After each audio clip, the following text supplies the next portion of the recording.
بسم اللہ الرحمن الرحیم۔ السلام علیکم، welcome to star poetry centre. آج سے میں آپ کے لیے ناول کا ایک سلسلہ شروع کرنے لگی ہوں جس کا عنوان ہے خواتین کی اصلاح۔ یہ ناول لڑکیوں کی اعلیٰ تربیت کی طرف متوجہ کرنے کے لیے ایک بہترین ناول ہے جس کے مصنف ہیں ڈپٹی نذیر احمد۔ اور ڈپٹی نذیر احمد سے کون واقف نہیں ہے، ان کا نام کسی تعارف کا محتاج نہیں ہے۔ انہوں نے مرات العروس جیسا مشہور ناول لکھا اور انہیں اردو کا پہلا ناول نگار بھی سمجھا جاتا ہے اس حوالے سے۔ تو ڈپٹی نذیر احمد نے جتنے بھی ناول لکھے ان میں زیادہ تر کا عنوان خواتین کی اصلاح اور ان کی جدید علوم سے واقفیت تھی تاکہ وہ معاشرے میں اہم کردار ادا کر سکیں۔ جیسا کہ ڈپٹی نذیر احمد کے ناول مرات العروس کو اگر دیکھا جائے تو اس میں انہوں نے دو بہنوں کا کردار بہت اچھے طریقے سے بیان کیا ہے، جس میں وہ بتاتے ہیں کہ ایک بڑی بہن جس کا نام اکبری ہے، اس کی عادتیں اور مشاغل جو ہیں وہ بالکل بچگانہ اور فضول سے ہیں، اور وہ بد زبان اور بد سلیقہ بھی ہے، اور سارا دن وہ فضول مشاغل میں مصروف رہتی ہے، جس کی وجہ سے وہ اپنی ساری زندگی یہاں تک کہ شادی کے بعد کی زندگی بھی تباہ کر بیٹھتی ہے، اور اس کے اثرات اس کی اولاد پر بھی ہوتے ہیں۔ اسی طرح سے اصغری جو کہ چھوٹی بہن ہے، اس کا کردار بڑی خوبصورتی سے بیان کیا گیا۔ وہ ایک سلیقہ مند لڑکی تھی جو چھوٹی عمر سے ہی گھر کے تمام کاموں میں بہت عقل مندی اور سگڑاپے کا مظاہرہ کرتی ہے، اور یہی اصغری جب بیاہ کر اپنے سسرال جاتی ہے تو اس کی سلیقہ مندی سے اس کا سارا سسرال بلکہ اس کا محلہ اور ارد گرد کے لوگ اس کی صلاحیتوں سے بہت فائدہ اٹھاتے ہیں، یہاں تک کہ اصغری کو تمیزدار بہو کا لقب دے دیا گیا۔ اب ڈپٹی نذیر احمد نے جب مرات العروس لکھا تو انہیں لگا کہ کچھ نقطے ایسے تھے جو کہ رہ گئے ہیں، تو اس کے نتیجے میں انہوں نے یہ مشہور ناول جو کہ بنات النعش کے نام سے انہوں نے بہت زیادہ ان کا مشہور ہوا، اس میں انہوں نے خواتین کی اصلاح کے کچھ اور مزید پہلو ڈسکس کیے ہیں، اور اسے مرات العروس کا حصہ دوم بھی کہا جاتا ہے۔ تو چلیے شروع کرتے ہیں ناول۔ حسن آرا کی بد مزاجی اور شرارت، یہ اس کا سب سے پہلا جو چیپٹر انہوں نے دیا ہوا ہے یہ ہے۔ اس میں ایک لڑکی ہے حسن آرا جو کہ بہت زیادہ شرارتی اور بد مزاج اور بدتمیز قسم کی لڑکی ہے، اور وہ گھر کے تمام افراد، ملازم وغیرہ سب لوگ اس کی اس بد مزاجی اور شرارتوں اور عجیب عجیب حرکتوں کی وجہ سے تنگ ہوتے ہیں۔ تو ہم شروع کرتے ہیں کہ حسن آرا کے مزاج کی افتاد ایسی پڑی تھی کہ اپنے ہی گھر میں سب سے بگاڑ تھا، نہ ماں کا ادب، نہ آپا کا لحاظ، نہ باپ کا ڈر، نہ بھائیوں سے ملاپ۔ نوکر ہیں کہ آپ نالا ہیں، لونڈیاں ہیں کہ الگ پناہ مانگتی ہیں۔ غرض حسن آرا سارے گھر کو سر پر اٹھائے رہتی تھی۔ شاہ زمانی بیگم کے آنے سے چاہیے تو یہ تھا کہ بڑی خالہ سمجھ کر حسن آرا گھڑی دو گھڑی کو چپ ہو کر بیٹھ جاتی۔ کیا ذکر شاہ زمانی بیگم کو پالکی سے اترے دیر نہ ہوئی تھی کہ لگاتار 2-3 فریادیں آئیں۔ شاہ زمانی بیگم جو ہے نا وہ اس کی خالہ ہیں۔ نرگس روتی ہوئی آئی کہ بیگم صاحب دیکھیے، چھوٹی صاحبزادی نے اس زور سے پتھر مارا کہ میری آنکھ پھوٹتے پھوٹتے بچ گئی۔ سوہن نے فریاد کی کہ بیگم صاحب، چھوٹی صاحب نے مجھ سے کہا، دیکھو سوسن تیری زبان۔ جو ہی میں نے دکھانے کو زبان نکالی، نیچے سے تھوڑی میں ایسا مکہ مارا کہ سارے دانت زبان میں بیٹھ گئے۔ گلاب بلبلا اٹھی کہ ہائے میرا کان خونم خون ہو گیا۔ دائی چلائی کہ دیکھیے میری لڑکی کمبخت کے ایسے زور سے لکڑی ماری کہ بازو میں بدھی پڑ گئی۔ باورچی خانے سے ماما نے دہائی دی، اجی کوئی اس کو سمجھانا، سالن کی پتیلیوں میں مٹھیاں بھر بھر کر راکھ جھونک رہی ہے۔ شاہ زمانی بیگم نے آواز دی کہ حسنہ یہاں آؤ۔ خالہ کی آواز پہچان بارے حسن آرا چلی تو آئی، نہ سلام نہ دعا، ہاتھوں میں راکھ، پاؤں میں کیچڑ، اسی حالت میں دوڑ خالہ سے لپٹ آئی۔ خالہ نے کہا، حسنہ تم تو بہت شوخی کرنے لگی ہو۔ حسن آرا نے کہا، اس سنبل چڑیل نے فریاد کی ہوگی آپ کے آگے۔ یہ کہہ کر خالہ کی گود سے نکل کر لپک کر بے خطا بے قصور سنبل کا سر کھسوٹ لیا۔ بتیرا خالہ این این این کرتی رہی مگر اس نے ایک نہ سنی۔ حسن آرا کو مکتب میں بٹھانے کی صلاح اور استانی اصغری خانم کا مختصر حل۔ تب تو شاہ زمانی بیگم اپنی بہن کی طرف مخاطب ہو کر بولی، بوا سلطانہ، اس لڑکی کے لیے تو خدارا کوئی استانی رکھو۔ سلطانہ بیگم نے کہا، باجی کیا کروں، مہینوں سے استانی کی تلاش میں ہوں، کہیں نہیں ملتی۔ شاہ زمانی بیگم بولی، تمہاری بھی وہی کہاوت ہوئی، ڈھنڈورا شہر میں لڑکا بغل میں۔ خود تمہارے محلے میں مولوی محمد فاضل کی چھوٹی بہو لاکھ استانیوں کی ایک استانی ہے۔ سلطانہ نے کہا، مجھ کو آج تک اطلاع نہیں، دیکھو میں ابھی آدمی کو بھیجتی ہوں۔ یہ کہہ کر اپنے گھر کی داروغہ کو بلایا کہ مانی جی کوئی مولوی صاحب اس محلے میں رہتے ہیں؟ باجی کہتی ہیں کہ ان کی چھوٹی بہو بہت پڑھی لکھی ہے، دیکھو کہ اگر استانی گری کی کوئی نوکری کریں تو ان کو بلوا لاؤ، کھانا کپڑا روپیہ پان زردے کا خرچہ ہم دینے کو حاضر ہیں۔ جب لڑکی پہلا سپارہ ختم کرے گی اور ادب قاعدہ سیکھ جائے گی تو تنخواہ کے علاوہ انشاءاللہ ہم استانی جی کو خوش کر دیں گے۔ مانی جی مولوی صاحب کے گھر آئیں۔ محمد کامل کی ماں سے صاحب سلامت ہوئی اور پوچھا، جی بی مولوی صاحب کی بیوی تم ہی ہو؟ ماما دیانت، ہاں یہی ہیں۔ آؤ بیٹھو، کہاں سے آئیں؟ مانی جی گھر والی بیوی کی طرح مخاطب ہو کر، تمہاری چھوٹی بہو کہاں ہیں؟ محمد کامل کی ماں، کوٹھے پر ہیں۔ مانی جی میں ان کے پاس اوپر جاؤں؟ دیانت آپ اپنا پتہ نشان تو بتائیے، بہو صاحب یہیں آ جائیں گی۔ مانی جی میں حکیم صاحب کے گھر سے آئی ہوں۔ یہ سن کر محمد کامل کی ماں نے نام بنام سب چھوٹے بڑوں کی خیر خیریت پوچھی اور مانی سے کہا، تمیزدار بہو سے تمہیں کیا کام ہے؟ مانی جی وہ آئیں تو تبھی کہوں نا۔ تمیزدار کے نیچے اترنے کا وقت بھی آ گیا، کیونکہ عصر کی نماز پڑھ کر اصغری نیچے اتر آئی تھی اور مغرب اور عشاء دونوں نمازیں نیچے پڑھا کرتی تھی۔ اصغری کو مانی جی نے دیکھا تو استانی گیری کی نوکری کے واسطے کہتے ہوئے تعامل کیا۔ باتوں میں یہ کہا کہ بیگم صاحب کو اپنی چھوٹی لڑکی کو تعلیم کرانا منظور ہے۔ بڑی بیگم صاحب نے آپ کا ذکر کیا تو بیگم صاحب نے مجھ کو بھیجا۔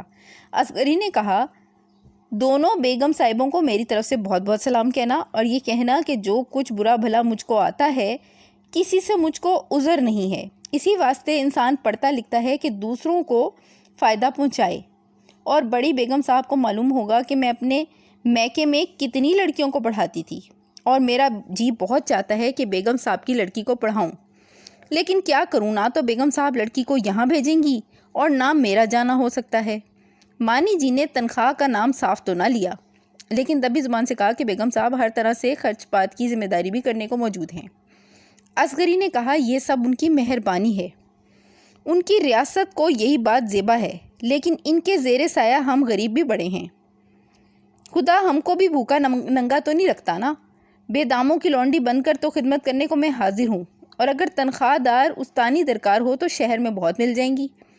اس کے بعد مانی جی نے اصغری کا حال پوچھا، اور جب یہ سنا کہ یہ تحصیلدار کی بیٹی ہے اور مولوی محمد فاضل صاحب بھی 50 روپے ماہواری کے نوکر ہیں تو مانی جی کو بڑی ندامت ہوئی کہ نوکری کا اشارہ ناحق کیا۔ مانی ہر چند ایسا کرنا چاہتی تھی، لیکن اصغری کی شستہ تقریر سن کر دنگ ہو گئی اور معذرت کی کہ بھی مجھ کو معاف کرنا۔ اصغری نے کہا، کیوں تم مجھ کو کانٹوں میں گھسیٹتی ہو؟ اول تو نوکری کچھ گناہ نہیں، اور پھر ناواقفیت کے سبب اگر تم نے پوچھا تو کیا مذائقہ؟ غرض مانی جی رخصت ہوئیں اور وہاں جا کر کہا کہ بیگم صاحب استانی تو واقعی میں لاکھ استانیوں کی استانی ہے، جس کی صورت دیکھنے سے آدمی بن جائے، پاس بیٹھنے سے انسانیت حاصل کرے، سایہ پڑ جانے سے سلیقہ سیکھے، ہوا لگ جانے سے ادب پکڑے، لیکن نوکری کرنے والی نہیں ہے، تحصیلدار کی بیٹی ہے، رئیس لاہور کے مختار کی بہو، گھر میں ماما نوکر، دالان میں چاندنی بچھی ہے، سوزنی گاؤں کا تکیہ لگا ہے، اچھی خوشگزار زندگی گزار رہی ہے، بھلا ان کو نوکری کی کیا پرواہ؟ شاہ زمانی، سچ ہے بوا سلطانہ، تم نے مانی جی کو بھیجا تو تھا، لیکن مجھ کو یقین نہ تھا کہ وہ نوکری کریں گی۔ مانی جی لیکن وہ تو ایسی اچھی آدمی ہے کہ مفت پڑھانے کو خوشی سے راضی ہیں۔ سلطانہ یہاں آ کر؟ مانی جی بھلا بیگم صاحب جو نوکری کی پرواہ نہیں رکھتا وہ یہاں کیوں آنے لگا؟ سلطانہ پھر کیا لڑکی وہاں جایا کرے گی؟ شاہ زمانی اس میں کیا قباحت ہے، 2 قدم پر تو گھر ہے، اور مولوی صاحب کو کیا تم نے ایسا بے عزت سمجھا؟ سلطانہ آہا تو ایک حساب سے ہماری برادری ہیں۔ شاہ زمانی لو خدا نہ کرے کچھ ایسے ویسے ہیں، پہلے ان کا کام خوب بنا ہوا تھا، جب سے رئیس بگڑا بیچارے غریب ہو گئے، پھر بھی ماما تو ہمیشہ رہی ان کے گھر میں، ڈیوڑی پر بھی 1-2 آدمی ہمیشہ رہتے ہیں۔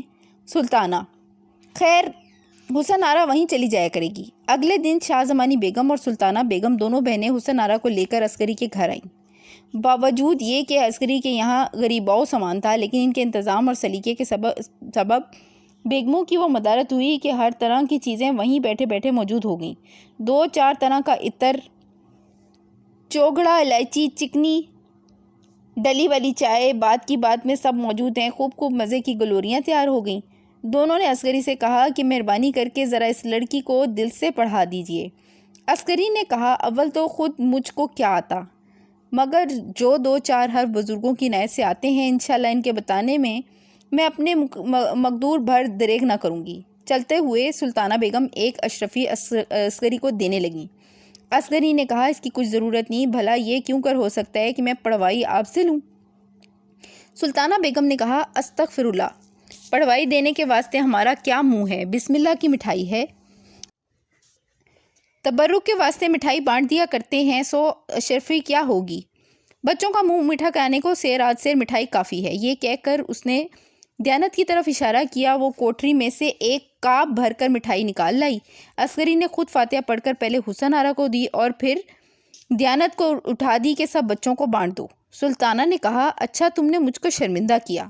عسکری نے کہا ہم بیچارے غریب کس لائق ہیں، یہاں جو کچھ ہے وہ بھی آپ ہی کا ہے، البتہ میرا دینا یہی ہے کہ حسن آرا کو پڑھا دوں، سو خدا وہ دن کرے کہ میں آپ سے سرخرو ہوں۔ غرض دنیا سازی کی باتیں ہوا کر شاہ زمانی بیگم چلی گئیں اور حسن آرا کو عسکری کے حوالے کر گئیں۔ حسن آرا کا مکتب میں بیٹھنا اور لونڈیوں کی بے جا خوشامد، یوں دیکھنے اور کہنے کو تو حسن آرا اکیلی مکتب میں بیٹھی، مگر کوئی درجن بھر تو لونڈیاں اس کے ساتھ تھیں اور کوئی کوڑی بھر سہیلیاں۔ لونڈیوں کا تو یہ قاعدہ تھا کہ بے ضرورت بھی ہر دم اور ہر لہجہ چاروں طرف سے حسن آرا کو گھیرے رہتی اور کچھ کام نہیں تو بات بات میں خوشامد، بات بات پر تعریف۔ ذرا بیٹھک بدلی کہ سب بول اٹھیں بسم اللہ بسم اللہ، چھینک لی تو سب چلائیں شکر الحمدللہ شکر الحمدللہ۔ مانی جی ہیں کہ چپ کے کل ہو اللہ کی تسبیحاں پڑھ پڑھ کر پھونک رہی ہیں، اور جو کہیں حسن آرا نے آنکھ اٹھا کر دیکھا تو کوئی جلدی جلدی پنکھا جھلنے لگی، کوئی چوری یا رومال لانے کھڑی ہو گئی، کوئی بولی واری جاؤں گلوری کھا لو یا گوٹے ہی کے 2 دانے منہ میں ڈال لو، دیر ہوئی منہ بدمزہ ہو گیا ہوگا، کوئی کہنے لگی صدقے گئی ایک گھونٹ شربت پی لو، نگوڑے ہونٹ ہیں کہ سوکھے جاتے ہیں، پپڑیاں بند گئی ہیں، بھاڑ میں جائے ایسا پڑھنا اور آگ لگے ایسے مکتب کو، لڑکی کا منہ تو دیکھو کیا ذرا سا نکل آیا۔ یہ کہہ کر جلدی سے لپک کر چٹا چٹ بلائیں لے لیں، حسن آرا کو گلے لگا لیا۔ جس شخص پر حسن آرا کی طرح ایسی لونڈیوں کا غضب الہی اور ایسے نوکروں کی بلا مسلط ہو، اس کے مزاج کا درست رہنا عجب کی بات ہے نا، فرشتہ بھی ہو تو ایسی صحبت میں توبہ توبہ بھوت سے بدتر ہو جائے۔ حسن آرا کی عادات، حسن آرا بیچاری بھی اسی آفت میں مبتلا تھی، کوئی خرابی نہ تھی اس کے مزاج میں، نہ ہوا کوئی بگاڑ تھا اس کی عادتوں میں۔ مکتب میں گئی تو شرارت، بدمزاجی، بدزبانی، خود پسندی، بیواکی، جنگجوئی، حسد، غیبت، بدلحاظی، تنگ چشمی، لالچ، بے صبری، سستی، بے ہنری، بدسلیقگی اپنی قدیمی سہیلیوں کو ساتھ لیتی گئی۔ چونکہ استانی جی خود ماشاءاللہ امیر گھر کی بیٹی اور امیروں کے دستور سے واقف تھیں، ان کو تو حسن آرا کے چونچلے اور اس کے نوکروں کی ناز برداریاں دیکھ کر کچھ بھی اچنبھا نہیں ہوا، مگر مکتب کی لڑکیوں کو اچھا خاصا تماشا مل گیا، کیسا پڑھنا اور کس کا سبق، سب کی سب ٹکٹکی باندھ کر حسن آرا اور اس کے ساتھ والیوں کو دیکھنے لگی۔ عسکری نے دیکھا کہ اس کی سنگت نے حسن آرا کو پیٹ بھر کر بگاڑا ہے، اگر اب بھی یہ سنگت ساتھ موجود رہی تو تعلیم و تربیت کا تو اثر ہوتا معلوم نہیں ہوتا۔ مانی جی سے کہا کہ اب ان لوگوں کو اجازت دیجیے کہ گھر کا کام دیکھیں، مکتب کی لڑکیاں ہیں کہ انہی میں محو ہو رہی ہیں، اور حسن آرا بیگم کا دل بھی اچاٹ ہوا جاتا ہے۔ مانی جی سمجھدار تو تھی ہی، سننے کے ساتھ سب کو اشارہ کیا، مگر لونڈیاں چلنے کا نام نہ لیتی۔ ایک نے کہا واہ بھلا بے صاحبزادی کے مجھ کو ایک دم قرار ہوگا، گھر میں مجھ سے بیٹھا جائے گا۔ دوسری نے کہا مانی ایسی نوکری کو سلام ہے، میں نے کچھ روٹی کپڑے کے لالچ سے نوکری نہیں کی، ایک اس بچی کی محبت تنخواہ ہے، تو یہ اور یہی انعام ہے۔ ان نوکروں کا مطلب یہ تھا کہ حسن آرا کے ہیلے سے گھر کے کام دھندے سے بچی رہیں۔ یہ سن کر اصغری نے کہا بوا بیگم صاحب سے بڑھ کر محبت کا دعویٰ تو دعویٰ ہی دعویٰ ہے۔ وہی کہاوت ہے ماں سے زیادہ چاہے پھاپھے کٹنی کے لائے، اور خدا نہ خواستہ رخصت نہیں، ودا نہیں، 4 قدم پر گھر لگا ہے۔ مکتب میں دیکھتی ہوں جگہ کی کتنی کوتاہی ہے، لڑکیوں میں تم سب کا اٹھنا بیٹھنا ان کے پڑھنے لکھنے میں ضرور حرج ڈالے گا، بہتر ہے کہ اس وقت چلی جاؤ، اپنا اپنا کام دیکھو۔ اس پر بھی 2-4 نے عذر کیا کہ آخر صاحبزادی کو پنکھا جھلنے پانی پلانے کو 1-2 آدمیوں کا رہنا ضرور ہے۔ اصغری نے جواب دیا کہ آخر ہم لوگ اپنا سب کام کاج اپنے ہاتھوں سے ہی کرتے ہیں نا، اتنا کام اس کا بوا کر دیں گی، ہاتھ نہ گھس جائیں گے۔ غرض کے زبردستی اصغری نے ان سب کو باہر دھکیلا۔ مانی دی بغدادی قاعدے اور کا سپارہ بھی ایک کم خواب کے جزدان میں رکھ کر بغل میں داب لائی تھی۔ چلنے لگیں تو وہ جزدان حسن آرا کو دینے لگی۔ اصغری نے پوچھا یہ کیا ہے؟ مانی جی بغدادی قاعدہ اور کا سپارہ ہے، دیکھیے تو صحیح کیا پاکیزہ خط ہے۔ اصغری مگر بالفضل اس کی ابھی ضرورت نہیں۔ مانی جی آخر صاحبزادی کو کیا شروع کرائیے گا؟ استانی جی ابھی تو کچھ بھی نہیں۔ مانی جی کچھ بھی نہیں تو پھر مکتب میں بیٹھنے سے کیا حاصل؟ اصغری مجھ کو ہتھیلی پر سرسوں جمانی نہیں آتی، حاصل حصول جو کچھ ہوگا چند روز میں آپ کو نظر آ جائے گا۔ خلاف خواہش پڑھانا میرا دستور نہیں، پڑھنا پڑھانا بھی تبھی فائدہ دیتا ہے جب پڑھنے والا خواہش کرے، ورنہ مارے بندے کچھ پڑھایا بھی تو کیا پڑھایا، اول تو ایسا پڑھایا رہتا نہیں ہے، دوسرے جب دل نہیں چاہتا تو زبردستی کرنے سے الٹا ذہن اور کند ہو جاتا ہے۔ مانی جی سچ ہے، مگر بچوں کی خواہش پر ملتوی رکھا کریں تو پڑھنا لکھنا سب نیست و نابود ہو جائے۔ یعنی اس لائن سے مراد یہ ہے کہ بچوں پہ رہیں تو بچے تو پڑھنا ہی نہیں چاہتے۔ اصغری میں یہ نہیں کہتی کہ سب بچے شوق ہی سے پڑھا کرتے ہیں، مگر میں نے اپنا یہی دستور یعنی کہ رواج رکھا ہوا ہے کہ اول علم کا شوق دل میں پیدا کر دیتی ہوں تب پڑھنا شروع کراتی ہوں۔ مانی جی سبحان اللہ، شوق ہو تو پڑھنا کیا بات، بے شوق سے برسوں میں نہ ہو اور 2 شوق والا مہینوں میں کر دکھائے، مگر صاحبزادی پڑھنے سے کے نام سے ہی کوسوں دور بھاگتی ہے، ان کو تو خدا ہی شوق دے تو ہوگا۔ اصغری اجی مانی جی انشاءاللہ یہی حسن آرا بیگم پڑھنے کے لیے ہاتھ جوڑیں، پاؤں پڑیں، منتیں کریں تب تو صحیح۔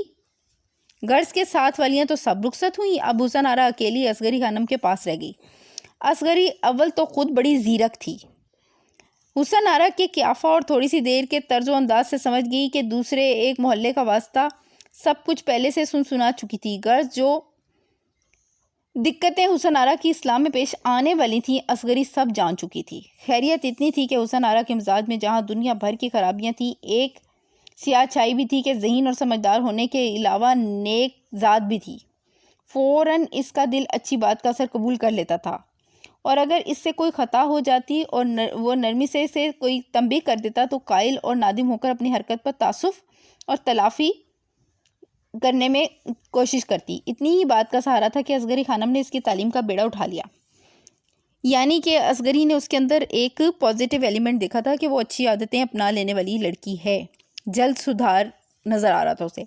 اصل میں حسن آرا کا مزاج نہایت نیک تھا، ناز پروردگی یعنی نخرے اٹھانے اور دولت مندی سے جن خرابیوں کا پیدا ہونا ناممکن ہے وہ البتہ بدرجہ غایت اس کے مزاج میں اثر کر گئی تھیں۔ حسن آرا جب مکتب میں بیٹھی تو اصل خیر سے 11ویں برس میں تھی، یعنی وہ 11 سال کی تھی۔ ہر چند اس وقت تک مکتب میں لڑکیوں کی کچھ بہت بھیڑ بھاڑ نہ تھی، تاہم اصغری کی نند محمودہ، زبیدہ، آمنہ، رابعہ، کلثوم، حلیمہ، کنیز فاطمہ، خیرالنساء، ہاجرہ، شہر بانو 10 لڑکیاں مکتب میں بیٹھی تھیں۔ یہاں پر آج کی قسط کا اختتام ہوا۔ انشاءاللہ اگلی قسط کے ساتھ میں دوبارہ حاضر ہوں گی۔ اللہ تعالیٰ آپ سب کو خوش رکھے۔ اللہ حافظ۔